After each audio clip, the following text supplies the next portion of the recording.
Auto sequence start in 5, 4, 3, 2, 1.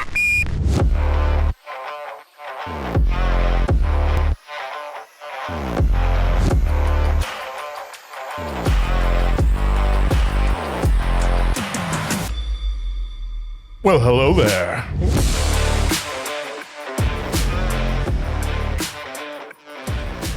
Welcome, my fellow music junkies, to another installment of Canned Conversation. My name is Andrew, and with me, as always, my good friend Steven. Well, hello. Hello. Tell me, my friend, have you taken up this, not really new, but let's say the hottest sports trend right now, the pickleball? Oh, yeah. I've been playing pickleball before. I think it was cool. Yeah? I was playing pickleball. My sister got me into pickleball a couple years back. Yeah. I was into pickleball for a hot minute. I remember your sister saying like, "Hey, I've taken up this sport," and I've heard people putting up courts. Oh, yeah, a while but now it seems like it's on fire. Yeah, you've got celebrities buying leagues of stuff, right? Or teams. And Right. Yeah. We were doing pickleball back when it was just old people. Like it was just it was the thing to do when you couldn't play golf anymore, I guess. I don't know. But it's fun. It's a Although blast. it seems like it's pretty strenuous still. Oh, I have never hurt as much as I did after we got our butts handed to us at a pickleball tournament where my sister and I got beat by two old people.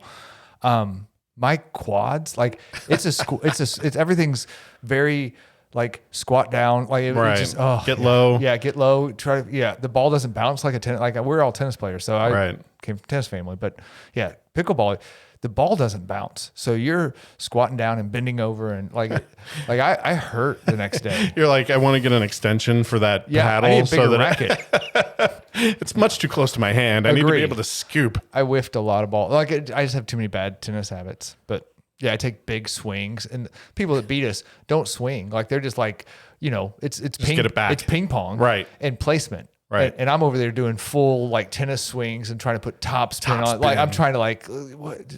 My sister's like, dude, you got to settle down, bro. You got to stop all that nonsense. Yeah. So pickleball's fun though. Sweet. I might have to try it. I've been around like a court at places and just haven't had the opportunity to try it. But I do love some ping pong or table tennis. So I think I would like to try it. Yeah. It's good.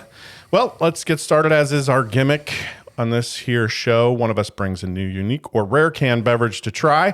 And while we slurp upon its contents, we will do our very best to entertain you with our take on life's most interesting questions. Today's topic being music's impact on our souls and emotions.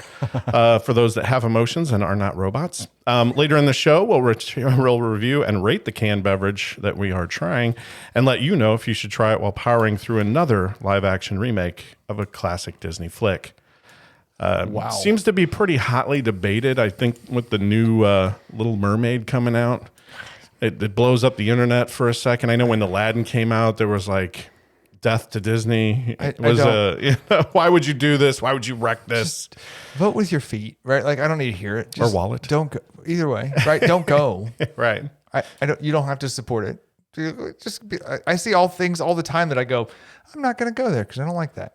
Great. It just seems to be quite a debate. I don't need you to blow the internet up over Little Mermaid. Like seriously, simmer do you think down. people are watching it just to have an opinion, like to go, well, I watched it and I wanted to say how it's bad. They shouldn't have wrecked my childhood favorite. Then stop watching it.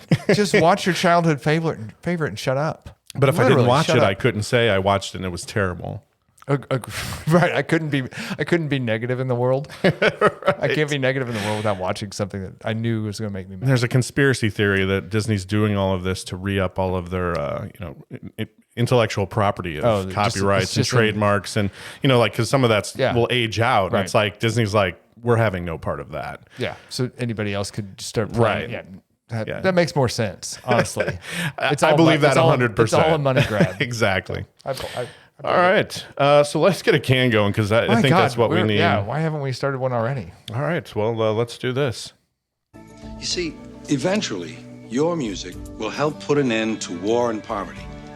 It will align the planets and bring them into universal harmony, allowing meaningful contact with all forms of life, from extraterrestrial beings to common household pets. Nice. That is a lot for that music to accomplish. It's got a big goal. Do you know what movie that is from? No, I don't.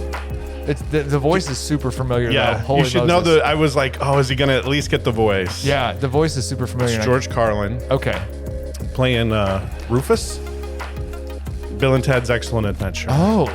Yes. Huh. And one of our keen listeners, who when we did the philosophy episode, was like, hey, Bill and Ted's, right, with the Socrates. And I said, you know, I kind of thought about that, but then did another one. So I'm like, I'm going to have to pull a Bill and Ted's. Nice. And that one was for our listener, Andy. All right. What'd you bring us? So I brought us a Zing Zang today. Now, I have known Zing Zang is for one thing and one thing only. Bloody Marys. That's all they do.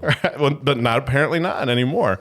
So yeah, it was like, for a while, it was like the newest, hottest Bloody Mary mix. And while it was good, I have no qualms or beef with the Bloody Mary mix. It's a little heavy for me on the Worcestershire You don't flavoring. Like the Worcestershire. So I like the Frank's Red Hot a little bit better than Zing Zang, but a lot of people love the Zing Zang mix. I'm walking through the store and I see Zing Zang, but in this I see Bourbon Whiskey Sour.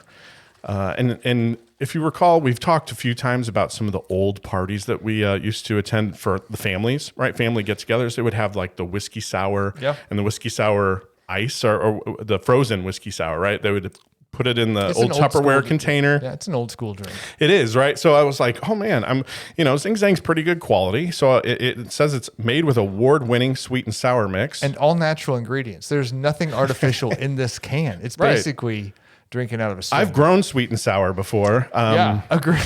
and you pick it off the vine and you squeeze it in, and it's now sweet and sour for me sometimes gives me a little bit of heartburn, so I can't usually do a lot of it. But this is just one tall can of it, one of those 12-ounce tall, like it's a skinny. It's like can. a seltzer can. It's a skinny can.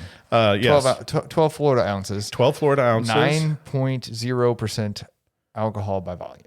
Right. And it's made with premium Kentucky bourbon whiskey. And you're supposed to shake it well before you, just so you know. So shake well.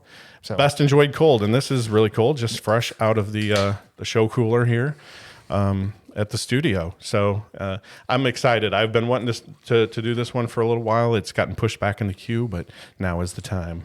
Awesome. Let's do it. Yeah. I'm already in it. You're behind. All right. Talk to me. So I was toiling with we haven't done a music episode in a while. We've done a couple, but I want to do a different take on music. So I want to do a little bit. I want to pick your brain for the first part of it, and then we'll rate the can, and then I want to play a game, and the listeners, whoever's listening, we'll do a play along, so you can keep score on your own as well, and let us know how you did on the kind of the music quiz that we have. Nice. So, yes, I know. And music is a great one. And I know we've said this a couple times, but I think we would do a little bit more music if we were able to play, copyrighted, going back to that copyright thing. But, the minute we put some music into this thing, it'll get pulled off all platforms. Yeah. Some billion-dollar artist is going to want some sort of monetary royalty compensation for the amount of, because we take in a lot of money on this podcast. Huge. And they're going to want part of it. Bag loads. Bag loads. So I thought I'd start with some easy stuff, which to me, and I don't know that it's this way to everybody. So this may flop completely. And our listeners may be like, dude, that was a horrible topic.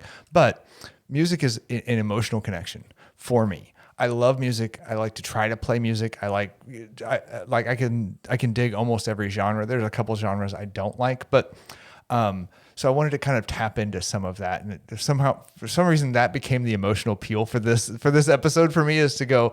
So I thought I'd ask you some funny questions and see how you respond to it. Which is, I'm going to start with the easy one. So, best concert you've ever been to? Oh wow. Everybody, I've said on this show, I've been to many Dave Matthews concerts since I was a wee young lad, and just phenomenal shows. So if I had to lump those all together, I would just say the live experience there is just my favorite show to go to. So I don't pass those up, and I've been to many, many of those, and enjoyed all of them. And I really love the fact that it's always different. Yeah. Right. He always plays a different playlist songs you haven't heard. Yeah. And they're all such good. I can sing along to them. I can get into it. We talked really early in a podcast about some of our concert experiences. One of my favorite experiences was my first grown-up concert where I didn't go with my parents. I went to a big boy concert. It was Metallica. I was a sophomore in high school. Absolutely loved that show because it was so loud and it was so crazy and it was like nothing I'd really ever been to before. And I love Metallica's music. Yeah. So that's a hard one to beat, especially as a first adult, like go by yourself kind of concert. Right. That's a top, got to be it was top awesome. 10. Yeah. Just unbelievable. We had a small, venue in the area, Mississippi Nights. So when we were in college, we used to come back, or we used to try out, we used to take road trips to see bands. And I remember seeing Seven Mary 3, fantastic show. And yeah, and like, it's like small band, but tiny venue though too. Yeah, there's no bad seats, right? So you're out on the floor, really. It's like a dance floor almost. Yeah. You can sit in some of the seats, but it's like just a large bar. Yeah. But a lot of those shows were good. I remember Seven Mary 3 for sure. And then, the local, I'll remember it. They're the inspirations. There was 311, which was great. We used to go to a bunch of festivals, and there were really good ones of those. I remember. I'm naming a lot. This is way more than I asked for. Do you have a favorite one? I went to a 311 concert for Jingle Fest with my daughter, about third row seats, and 311 was the only people who didn't show up. And we had all the opening acts that showed up. We had a winter storm come, and they got stuck in Chicago. So 311. So they started playing some weird 311 songs with just like, it was like Colby Calais and a couple others that were playing 311. Like, I take that back. Then they had they were missing 3 people, so they had to call a drummer to just sit in. It was a weird concert. Right. Anyway, mine was we went to a Dave and Tim show, and that was kind of on my list of watching just an acoustic set of just Dave and just Tim. And the one we went to, the Chicago show. Excellent.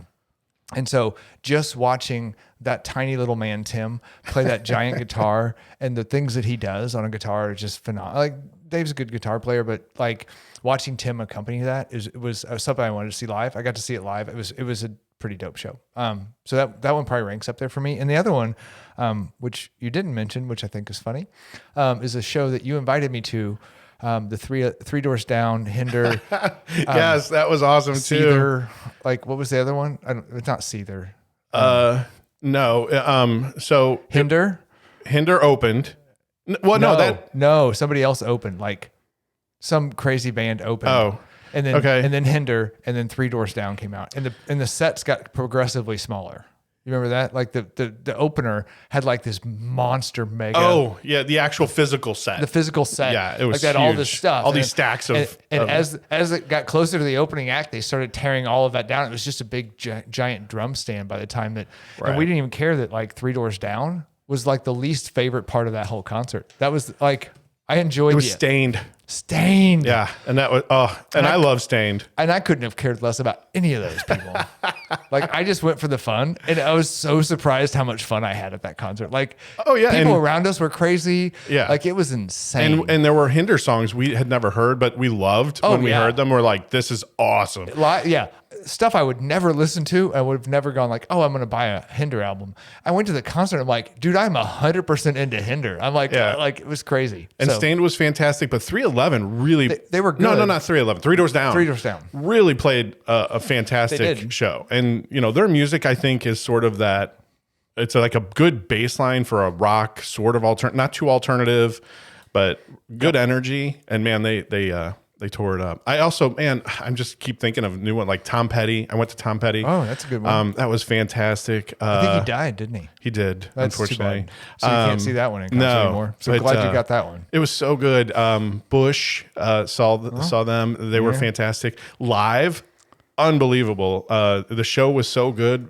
Partly one of the reasons, and I've had a few shows where this happened, and it makes it really unique or new or something. I don't know. But where the lead singer jumped off stage, and he of course had a security around him. Yeah. But he was singing, I want to say he was doing a remake of Imagine, like a kind of a different version of it. And he walked all the way out to the lawn. We were like in lawn seats. And Holy Moses. Up to the front of the lawn, he stood up on like a little platform, and then he walked back Dang. And it was like, I think when the artists do something different, personal. Yeah. And don't just stand up on stage and kind of do that, then it makes it that much better. But not like Guns N' Roses different where they start a riot. Yeah. Cool. Yeah. All right. So worst song ever made. Worst song ever made? Worst song ever made. I will go first. I'll give you some time to think. Is that all right? That's how I plan these out. And I'm like, I thought about these. Baby Shark. Done. I mean, I know why they made it, but like, it's horrible. I want to say horrible has like the most hits on YouTube ever, like up there. There's like 5 things with put it billion on repeat. views. Yeah, that's dumb. If you have 1 billion views, you should be quality. But that one is just put on repeat for the kids, and that it's so horrible, and it's such an earworm. Yep. But if you're talking mainstay, I can think about it for a second. Here's mine, and you can laugh at this and tell me if I'm right or wrong. That song, It's Friday, and I probably should have looked up who did it, but it's Friday, gotta get up, like whatever that nonsense. You remember this song that came out? Yeah, but wasn't that the whole thing about it? It's so she horrible. put it on YouTube, and she got lit up. Yeah, but people made fun of her, and then it went on the radio and became a song. Yes. There was no need for that. It was a so horrible bad, song. it became a thing. Yeah. And so it was like, hey, I got my 5 minutes of fame. Let's record it and see how much. I mean, she probably made more money off that song. Oh, she's probably than I'd make in a rich. year. I don't know how much you get for that, but I don't know about filthy rich. No, but that song for some reason rubbed me wrong from the time that they started making fun of it to the time it was on the radio for like 3 years straight, and people still quote that song. They're like, it's and I'm like, oh, shut up. I hate that song. All right, so.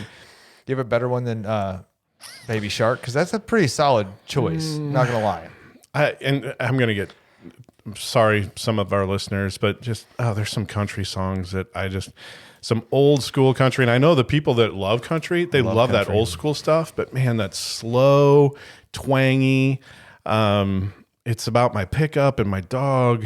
In my beer. It's every song. Right. I love those songs. Yeah. I just, sometimes those will come on. I'll be with somebody that really likes country. They'll have it on. I got to respect it's either their car or their playlist, whatever's going on. And I'm like, man. It's the worst song ever created, though. It's just worse slows than down. Baby Shark. It slows down time. And it's like because it's going so slow and it's so twangy. Slows down time. And I'm like, I'm trying to listen to the words, and I'm That's like, awesome. oh, they're just the same thing. Oh, my wife left me, and so I had to open a beer, and then my pickup truck is my best friend, and on this old dirt road that I travel down, and then the Tears from Heaven, and I don't know. There's like. I got out of the car, and the song, the lyric that was ended when I got out of the car, just so you know, is half me wants a beer and the other half does too. Which is one of the best lines ever written, for one. But it just proves your point. That's good stuff. All right, so I'm saving a tough one to the end. So just prepare yourself mentally, because I'm gonna push your emotional boundaries in a minute. Yeah, let's do it. So what song gets you motivated? What's the like when you hear it, you're jazzed, like you're ready to kick ass and take on the world. So DMX,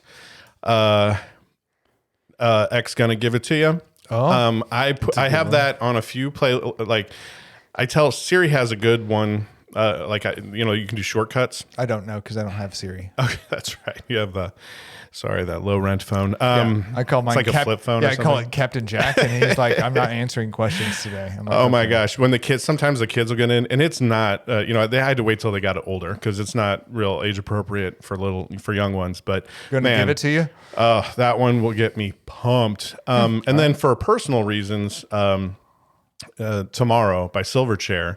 But that's just because it holds a special place. My friend group when we were young, and a lot of songs, I don't know if you're going to get to this, but I feel like a lot of your music emotions are rooted in the time you were in high school going into college. Like from the time you were 14 to 20 is what most people consider their base of music go-to. That's their go-to genre. And equate it with such emotional things because things were happening in your life that you equate it to that were changing, or you're just however you want to ball that up. And I don't know a good emotional words. I'm usually not that good with that. But shout out to Kyle if he's listening.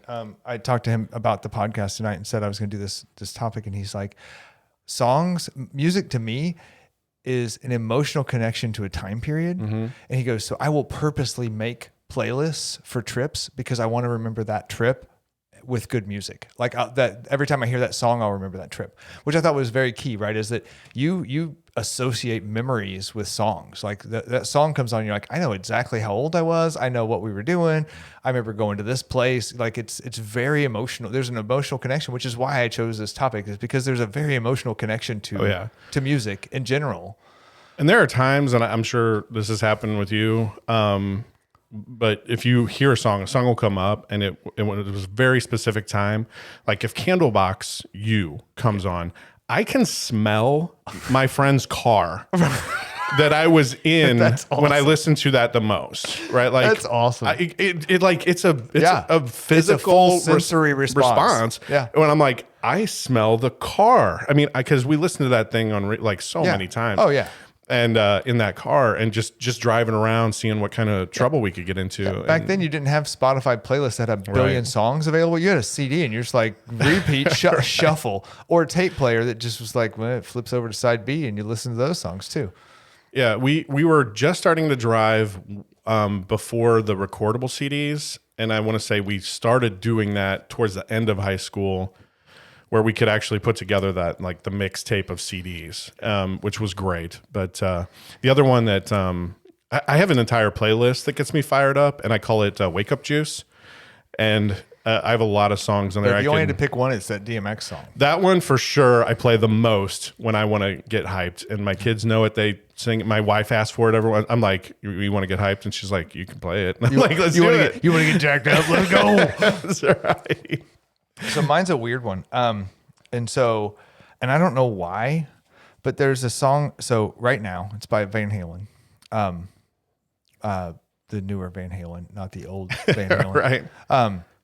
But that song, when you listen to the lyrics, it is like, why are you not getting up off your butt and doing something? And for some reason, those lyrics, I just like resonate with me. I'm like, you're right. I like for like 5 minutes after that song, I'm like, I should be doing something. And then I'm like, I'm going to get some candy and a beer. What's the name of it? It's called Right Now. Oh, Right Now. Oh yeah. I like that one. Right Now. Yeah. That's a really good one. I mean, like it just right now. It's just really well. Yeah. There's no tomorrow. Right. Like it's all about living right now in the moment and doing what you're supposed to be doing and like getting motivated to do something. I'm like, for some reason I get like that song. I'm like, God, really good video to that one. Yes. Yeah. That was back when videos meant something. So like they put a good video on that one too. So that was really good. Yeah. I like that song a lot. But for some reason, I mean, that song's old, legit old. Like sure. A lot of what we're saying is old. The kid, we're old people. Right. Damn it. If the younger people are listening to this, there are newer songs that, I know.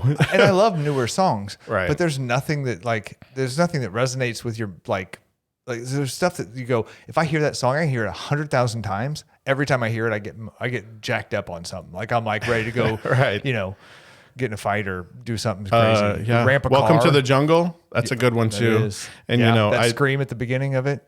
Oh yeah. Good stuff. That'll get me fired up. And then in my head, I'm like, why did you have to ruin it, Axl Bros? Right. Why? It's such a good thing. Good stuff.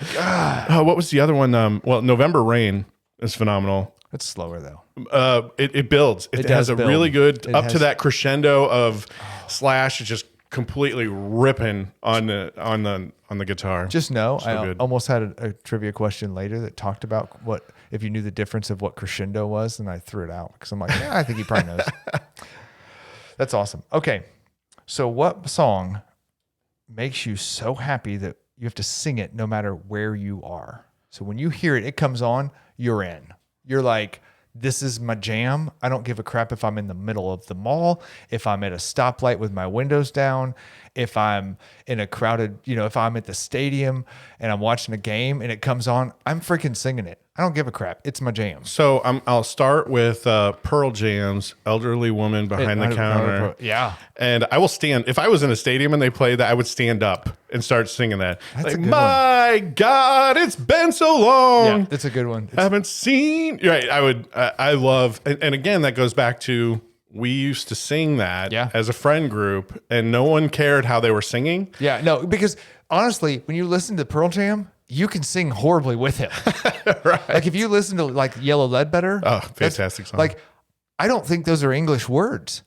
98% of the words in that song are just like literally it's, noises. Yeah, it's noises coming from a nursing home, right? But it sounds good, and you can sing along or hum along to that thing all day long. And that might be why I like Elderly Woman, because there's definitely words to it, and it's sung so well. It's sung with that some soul behind it. He has some passion, right, in his voice that pulls you in. Right. We just brought this up the other night, sitting around a fire with friends, and we had to pull out a little Bluetooth and go, hey, we got to put on some Elderly Woman. We did that, and a few other songs that may come up in this conversation. I don't know. But Pearl Jam, we brought up as just such a phenomenal band, and how much good music they make. Yeah. That you could just put a couple playlists together of that. I would be okay with listening to that. If I had to choose, like, you can only listen to one band for the rest of your life. Is Pearl Jam? I think. Well, Dave would probably be number one, obviously, but Dave has such. I do like other music, right? Like, I like a lot of other music, and Pearl Jam just has an energy. Dave has the same energy on some of his songs, but then he'll slow it down. I kind of like that, and even on a slower song of Pearl Jam's, you still feel that energy. You like that STP, Stone Temple Pilots kind of energy too? Like, I think they went through a phase that was really solid too. Not that, yeah, they did. Okay. All right. Fair enough. Yeah. I'm not going to dwell on that one. So mine is The Outfield, Your Love. Josie's on a vacation far away. Yeah. Oh my God. I will belt that song out, and I don't sing well. God, I love that song. And it has good drums in it. That whole, like it's that whole acapella at first and just lead guitar. And then there's this, that crazy drum that comes in. Oh, love that song. My other one, which is, for people who don't know it, go look it up. It's 90s rap. It's called Diddy by Paperboy. Oh yeah. Who doesn't know Diddy? Do a little Diddy if you. That's it. Well, something. Damn, I can see if I. One, two. Excuse me. Yeah. So I have a thing for like the Naughty by Nature, Bone Thugs and Harmony, Snoop Dogg and Dre kind of era. Paperboy was in that same era. So did he put out any other songs that were good? No. Oh, it was like a one-hit wonder. Completely one-hit wonder. And that one blew up. I mean, that was a big song. And then he probably moved away and is still spending that money. I don't know. Sure. I don't know how that works. But like that era, if I hear that stuff come on, even like a good like a couple Nelly songs will come on. But that seems like that genre that I go, I don't give a crap what's going on in my, like if the windows are down in my car and I'm at a stoplight and everybody else has their windows down, I am still singing Diddy at the top of my lungs. I don't give a crap what people think. Yeah, there were some songs we brought up the other night in that same conversation where it was like Lenny Kravitz had a couple songs that I don't think about now. Yeah. But if they come up on a rotation where I'll go, oh my gosh, man, that was fantastic. Gin Blossoms, right? Like, just, oh man, there's a song. I don't actively seek it out, but when it hits, you're like, it takes you back. Like, first of all, again, I get taken back to certain things, right? And most of the time it's in a car with friends and, and looking for a party or looking for stuff to do on a weekend. And my two were, so Your Love by Outfield is a buddy, one of my best friends in high school. Michael Brett was he and I would listen to that song on repeat. I mean, I can remember cruising the strip in my little tiny town and listening to this song over and over and over again, and just playing air drums to it. Like just going, oh yeah, we're like some sort of rock stars. It was awesome. And the rest of those is Paperboy and we just partied to those things. Like Diddy and Naughty by Nature and OPP. Oh yeah, who doesn't? From Naughty by Nature, and then I was just trying to Whoop, there it is. All those kind of like crazy party themes that were going on right when I was like that junior, senior, freshman in college, kind of that era. Oh. You just drilled into your head because they were on repeat. And it's funny you play those for your kids now, and they're like, "What is this? This is dumb." Right? Yeah. All right, you ready for the next one? Were they trying to rap or pop? What is this? Like, this is the only reason you have music now is because these people came before you. Really good, right? Yeah. So, I'm gonna save the hard one for the end. All right, so I need to know a song that very few, if anyone else, knows that you just love. They don't know the song at all, or they don't know I love it. No, it's just an obscure song. Like you're like, I love this song. I'll give you my example, give you a little time to think about it as well. So I love Garth Brooks. I could listen, and I bought his box set, and I could put that thing in and listen to every single song on all 8 CDs, go all the way through it. But there is a song that he put out on a later album, and it's called When No One's Around. So if you haven't listened to it, it's just a cool little like introspective song of, this is the person I am when there's no one around. This is a song that I sing when no one's around. This is the kid that I am on the inside that no one gets to know. It's this cool little song. And I don't think I've never heard it on the radio. It's only on that CD. I can play that thing over and over again for nice. Like an hour and just sing along to it. Love that song. I've never heard anybody else say anything about Garth Brooks when no one's around, ever. Like, and he's got, people talk about he has so many right. He does songs. he has a ton of music. Right. It's just this weird little silly song at the end of one of his albums that never made it real big. I probably should have wrote down what the damn album was, because now people are like, that thing's obscure. It really is a little obscure song, but I love that song. Yeah.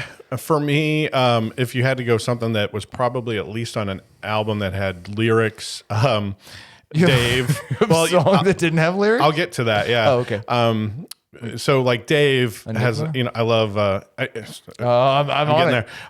Spoon, which I love. You do love that Spoon. Song. And, I finally got to hear it live. I mean, it's not a mainstay, right? Right. And like, right. I hit the right concert on the right night and, got to hear that. And Alanis Morissette actually sings background vocals or the harmonies. Right. And she is a fantastic singer. So like just that was so good. But yeah, I also really dig sometimes, and I is just either soundtracks that don't really have a lot of they don't have lyrics really. Yeah. So The Last of the Mohicans, I had a tape. I wore that out when I was younger. I loved kind of like the way the orchestra it was builds so good. Yes. Yeah. And it was this heavy, because most of that movie is him like is like running from something. It's super dramatic right. kind of and stuff. There's this level of tension and it's so good. And then Enigma, which I used to listen to a lot in college, where if I was studying or just like kicking back, like not. Am I thinking Enya or Enigma? Enigma. Okay. Because they have they'll chant a little, but there's no real. But there's no real words. So like if you're trying to do something where you got to concentrate a little bit, like and tones and chants, right? Yeah. But their version, and I think Enya is maybe similar, but their version of it just has a lot more bass. So there were times I would get in my car and I would put that on, and you could put bass from like hip hop or something else on, but I would put some of that on, and man, they have a lot of bass, a lot of drums, and that's the kind of, I like those beats. Yeah. That's cool. Yeah. Love it. All right. So here's the tough one. Search your soul. What song would make you cry in the right setting? Cry. Ooh. Actually have tears come out of the tear ducts in your eyeballs. Yes. So I don't know if you needed me to define cry. Yeah, sometimes. I think if we're talking about something that's memory associated that would bring me back to a time, my wife and I's song that we danced to, our first dance at our wedding, which I just had it. I just lost it at last. Which I know is like tons of people have used that, right? Like I think if you look at lists and go, most overdone song at a wedding is It's At a Last. gorgeous song though. I mean, like it's great. Literally. And it's phenomenal. We had seen it in the movie Pleasantville too. It was an early movie that her and I went to. And in Pleasantville, that song was in there and she really liked it. And I was like, oh, and then we watched that, and it was an obscure movie if you even remember it. Nope. But I think it's Tobey Maguire and real young. Is it Tobey Maguire? I have to look that up now. And they're in a black and white, and they go to whatever. But anyway, we sort of came out of that movie and going, oh, we really love that song. That's like, and then we started playing it, and it was like kind of like, oh, that's like our song. And then we're like, hey, when we were going to get married, we're like, we're going to do that for our first dance. And so I think if I was looking through wedding pictures and that song was on in the background, I would probably get emotional about that. Somewhat emotional. Yeah, I'm trying to think if there's something else that would make me cry. All right. You think I'll give you mine. yeah. So I have two. One, Eagle's Wings, on Eagle's Wings, which is a religious song that's played at my mom's funeral. Sure. Not a big fan of listening to that over and over again. Right. Not going to lie to you. It pulls me down a little. Obviously supposed to pull you up, but it doesn't. Pull you up on Eagle's Wings. Yeah. Right. But it's kind of it's a sadder one for me. And then Alan Jackson has a song called Drive. And it talks about, this is the weird one so I thought, this is why I put this one in, is because this is a weird one for me, which is, it's a country song that talks about when he was growing up, his dad let him drive the boat. They bought this boat and his dad let him drive. He felt like he was, king of the ocean. Right. And then his dad let him drive this old truck when they'd go dump trash off the road. And he's like, I felt like Mario Andretti. And then he's like, now I'm all grown up. Now I've got my own daughters and they drive all my cars. Right. And so it's this weird kind of like coming of age, but I relate to it because I've got daughters. And I'm like, right. Oh my God, I've taught my daughter. And every time I'm thinking about it now, I'm like, I hate that song. When it comes on, I love it, but I'm like, You're going to cry right now. I am. I love that song. Like, it just touches me for some reason. It's just well-worded songs, well-written songs. Yeah. Like, dude, I love people who write well-written songs, like to grab a hold of like memories in your head and like, go, hey, remember when you and your dad went, I didn't dump trash in a pickup truck with my dad. It's not, he didn't teach me how to drive. Right. I'm pretty sure I had a girlfriend that taught me how to drive stick in the parking lot of the YMCA. That's what she said. That's what I tell people.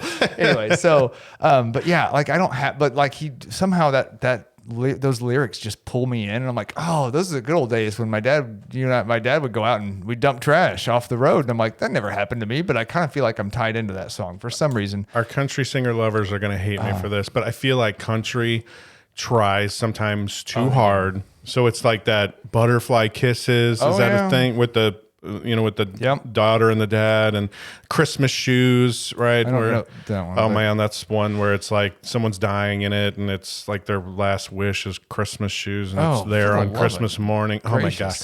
Sometimes when I hear those, it does the opposite. Like, I know it's supposed to invoke this very emotion, but I'm like, but I think if you're trying too hard, it just comes off as like you're just really trying to pull it at my heartstrings. And maybe if you have a situation where you were similar, then it'll hit you. But for me, whatever it is, and maybe it's just that country thing, but they always try to tap into that. They do. Right? They're super emotional. Right. Dads and daughters. Oh my God. I've been to so many weddings where I hear a country song that the dad and the daughter, it's not the first dance, but when it's the bride and the dad. Yeah. Father-daughter dance. Yeah. Something comes on and everybody's like, oh my God, this song's so gonna make if I had me to think about that, cry. I will I worry about when my kids get married. It's going to be brutal. I'm like, I gotta go to the bar and get a drink. This thing. I think it'll get worse the more I drink is my problem. Like if I like start drinking, then I'm like, I'll be bawling. And that, like, I watched one of my family members just get married and bawling, literally dead bawling, just all out. And I'm like, I don't blame him. Like, I can't fault him for that. You got one daughter. I got two. I got to do it twice. But yeah. Anyway, so all right. So I'm sorry. Can we go back? What was yours? Oh, yours is your wedding song because it's that time of year for you. All right. Just coming off an anniversary. You are. So, but if I think of anything else, it's good. really hard. I need you to start figuring out what you're going to cry to because I'm going to start playing that music. Right. I'll learn it on guitar. I don't like that music. That's why, you need to start liking that music. No, it'll get you in touch with your emotions. In my family, when I listen to music, they're like, "It's angry." Stop being so angry. And I'm like, "It's not angry. It's just energy. Like it's a good energy. It's got like." Don't be so Metallica has some really good songs. They're like, oh man, this is angry. Or Tool, where I'm like, man, you got to listen to this. This has some really cool like bass and Stop being so robot angry. All right, let's rate a beer. What do you say? Well, or this rate isn't a can. beer. Sorry, let's rate a can. It's a canned cocktail.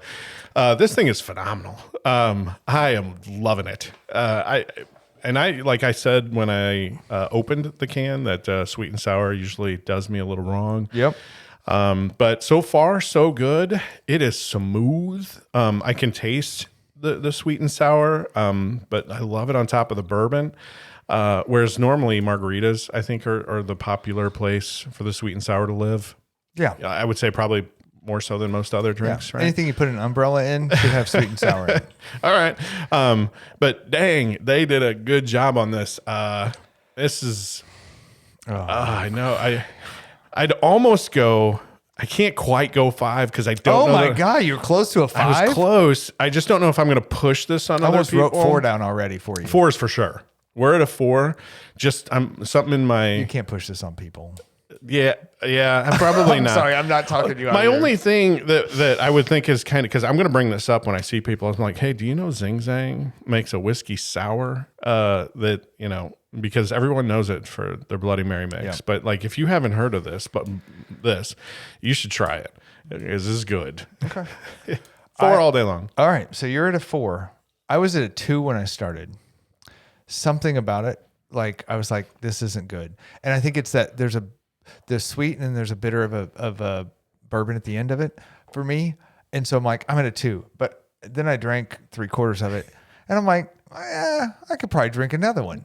Yeah. So then I became a 3. But it was a hard road for me to get to a 3. And I'm like, I thought I was That's amazing because it is so smooth. There's no crazy like weird aftertaste. There's no bourbon aftertaste, like a bourbon bite to it at all. I don't feel like. Well, I feel like that's the base of it is the bourbon, and the sweet and sour adds a little bit of that twang to it. Oh, maybe there is a bourbon. I just took another swig.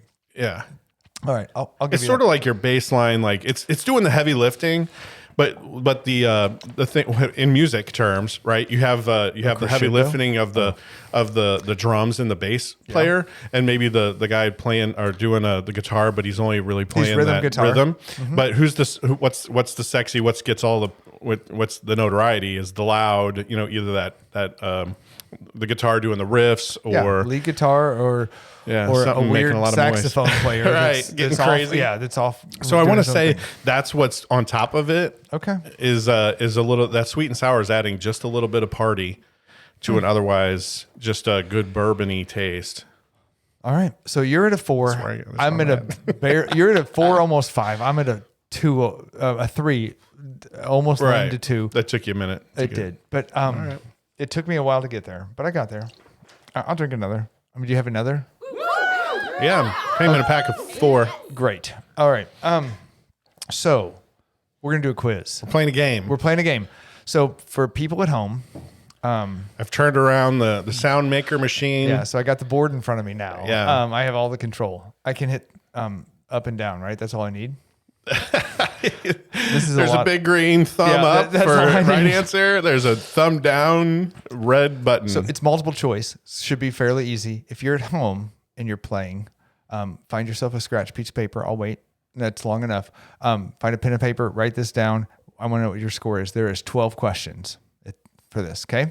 Am I keeping my own score? You need to keep your own score. Okay. I can't do everything here. Hit the button that looks like Shrek.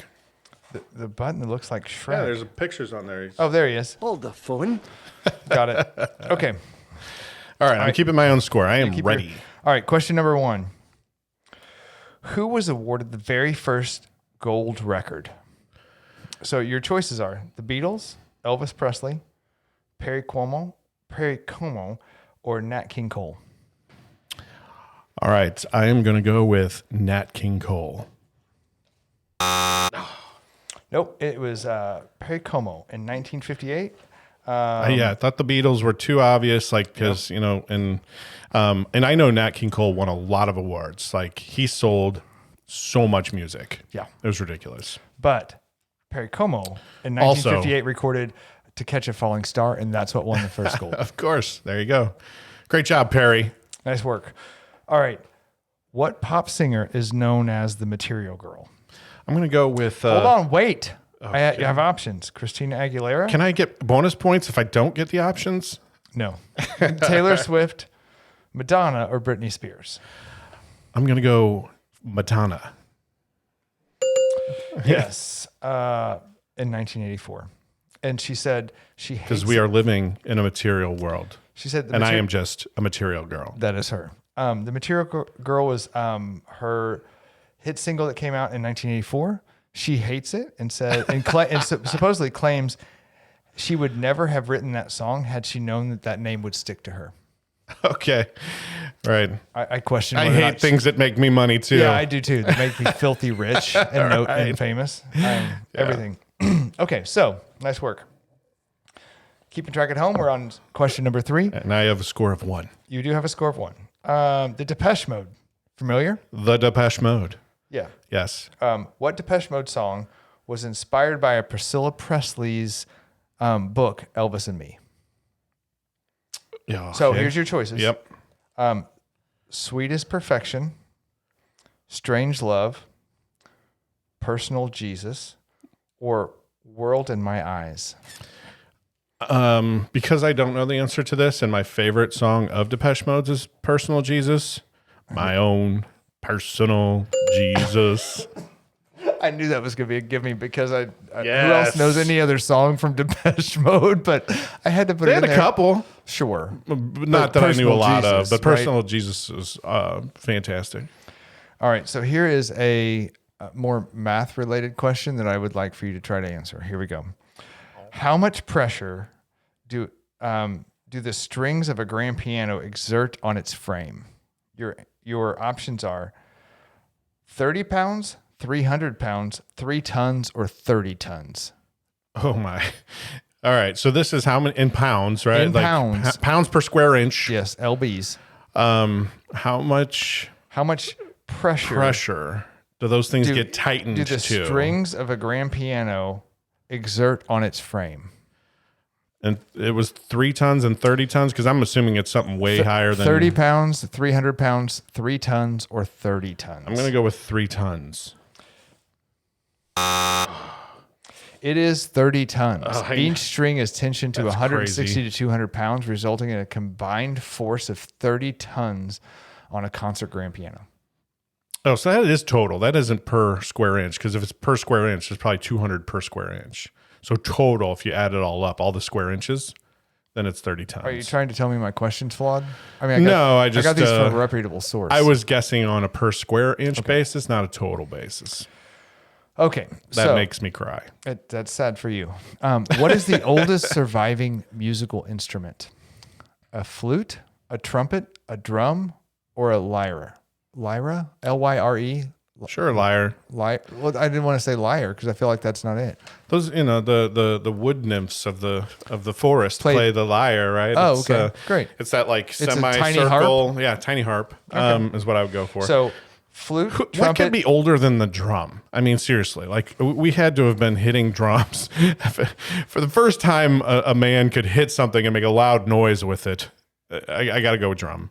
Oh God, Yeah, this is not going the well. lyre. No, it's a flute. The ancient bone What? flute is estimated to about 43,000 to 83,000 years old from Slovenia. The oldest one has been dated back. Man somehow carved and made a flute that you have to Before put they could beat on under stuff. I'm just telling you your what this lip yes. Uh-huh. and have to go that Yeah.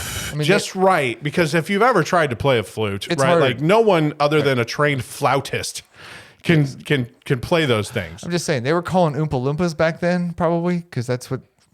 They had skins of animals that they would pull over something and they would hit it like this game was under protest. As it should be. I have 2 out of 5. That's not great. I'm not going to lie. I hope people at home are Drums doing was better. the correct answer. It was not. It was this. I like this board.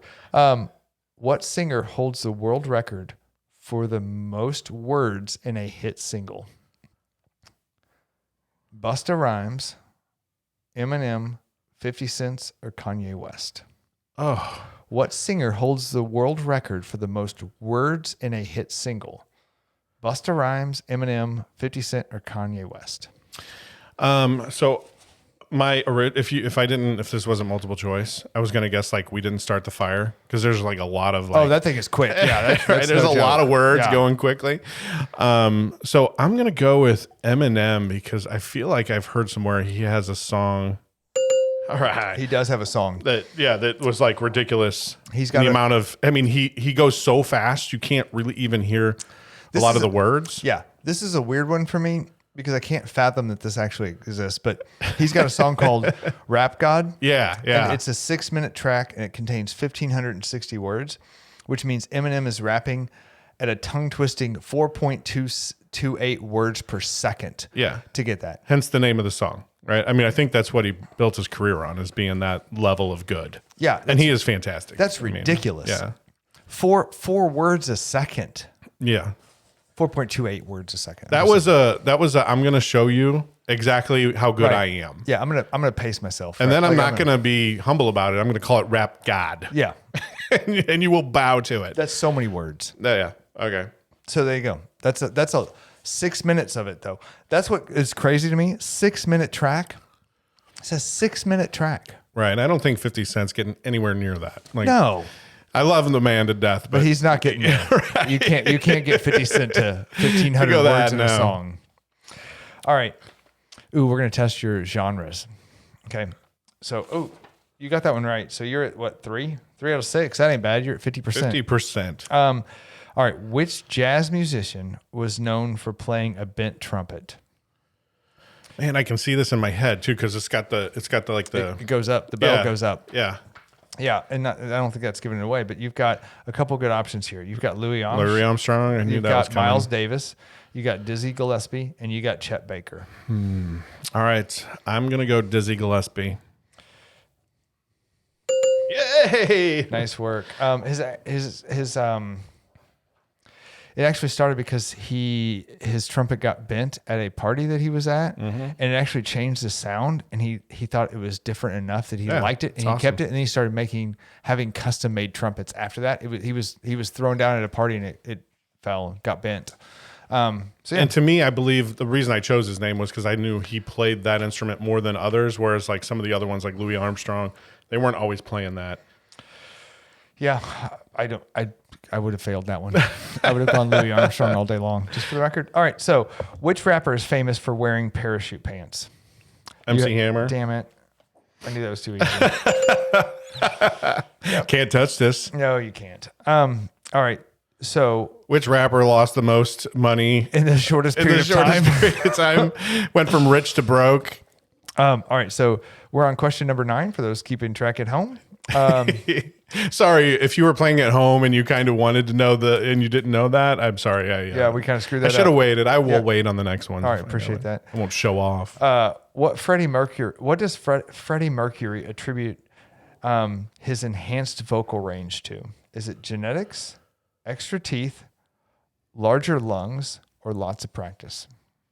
What does Freddie Mercury attribute his enhanced vocal range to? I love the amount of the guesses, like extra teeth, because he was known as having that larger grill in front that was very predominant. But I can't think it's that. Lung capacity sounds good.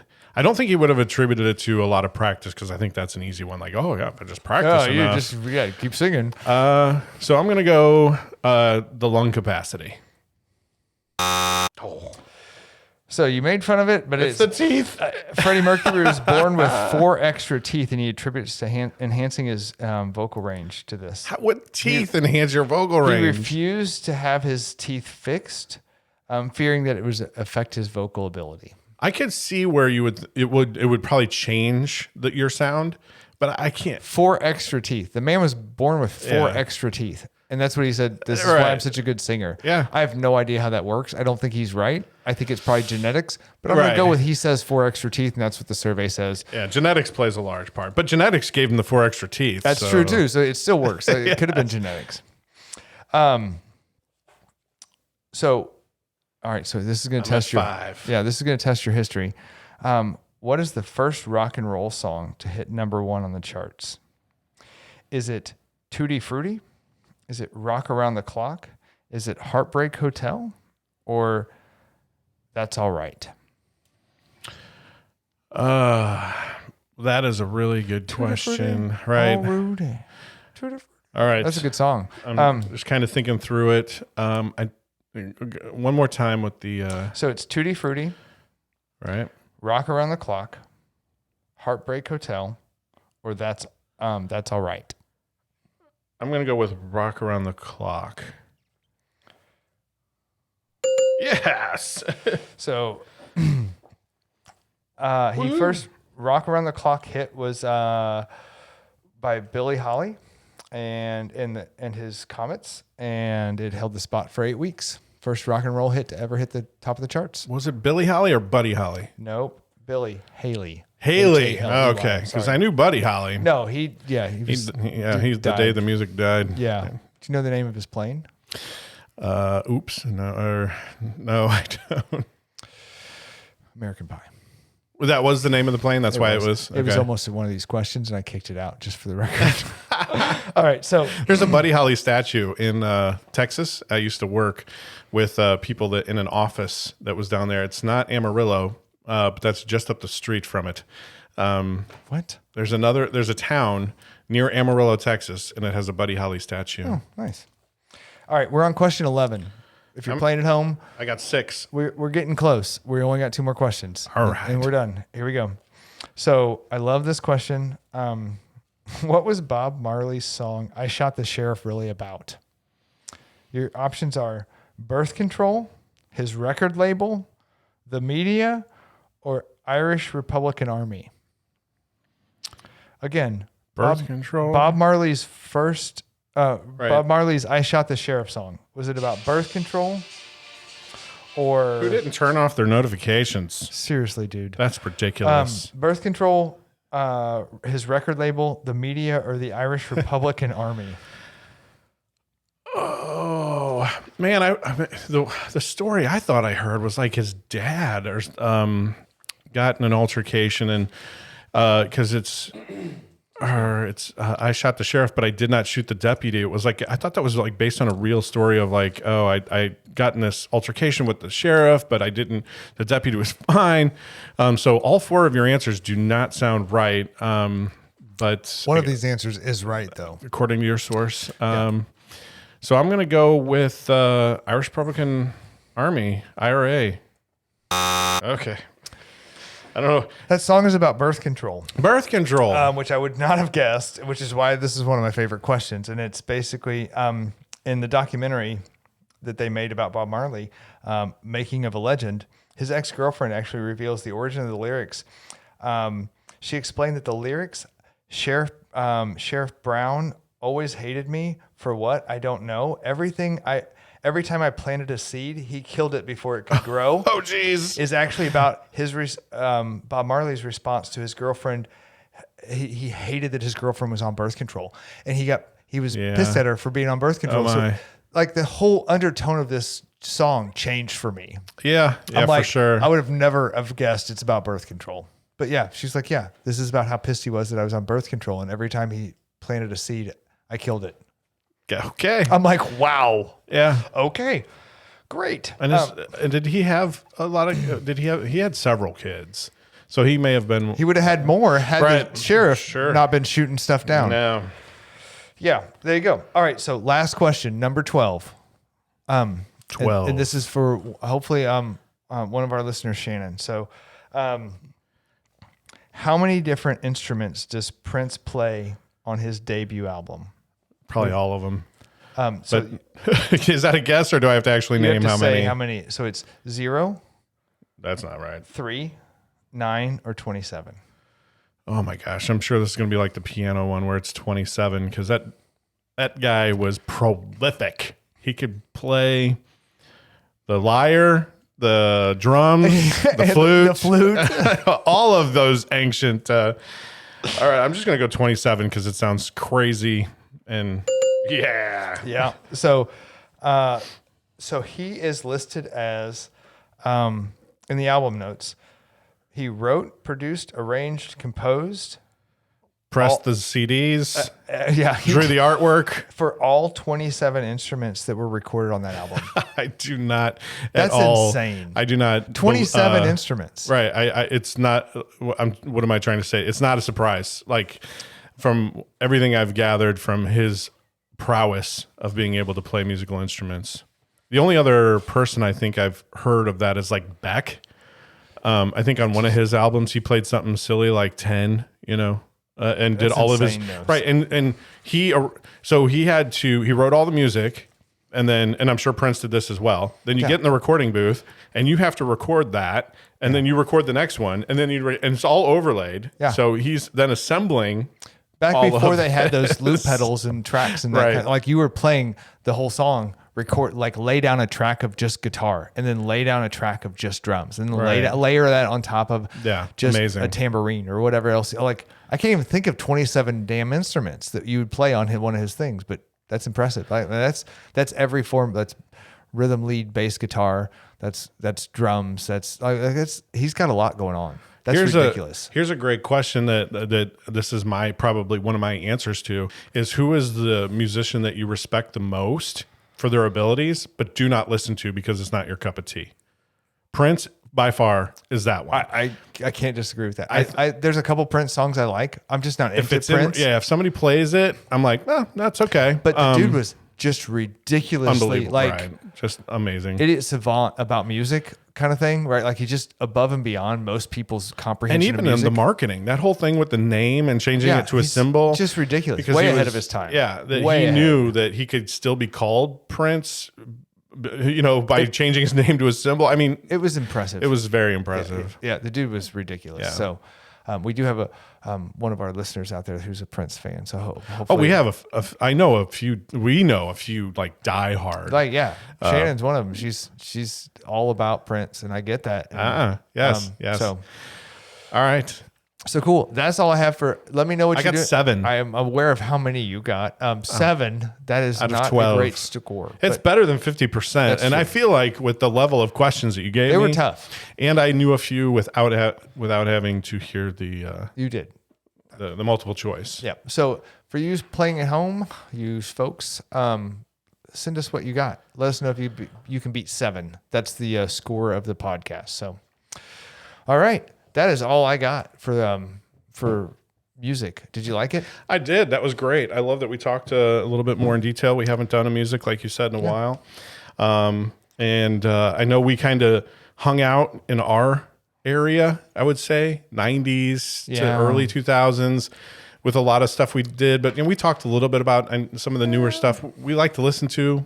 But, like I said, I really think whenever I hear people of different high school genres, basically, or eras. Yeah. It's like people that were in high school going into college in the 80s, they love 80s music. And I can dig on some 80s music, and hair bands. And I mean, we didn't even get into, I liked Poison. I liked Warrant. I went to Poison concert. Like there's some weird stuff out there, but like I think talking about tonight a couple times is music you associate with very key memories in your life, and some of that transition point in your life is that 15 to 25 range. Yeah, and so for sure. that genre really resonates, really sticks with your brain. Like it's just so good. Like that's part of you now. Like I'm Paperboy Diddy is part of me, which is a weird thing to say, but yeah, it is what it is. So I don't know. Tell us what makes you, what gets you guys livened up, what makes you cry, what motivates you, whatever that is. Like if we missed it I love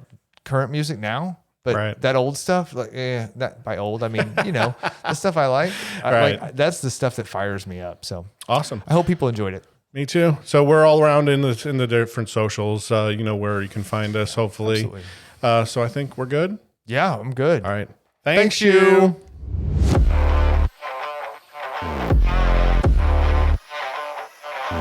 Get some Zing Zang.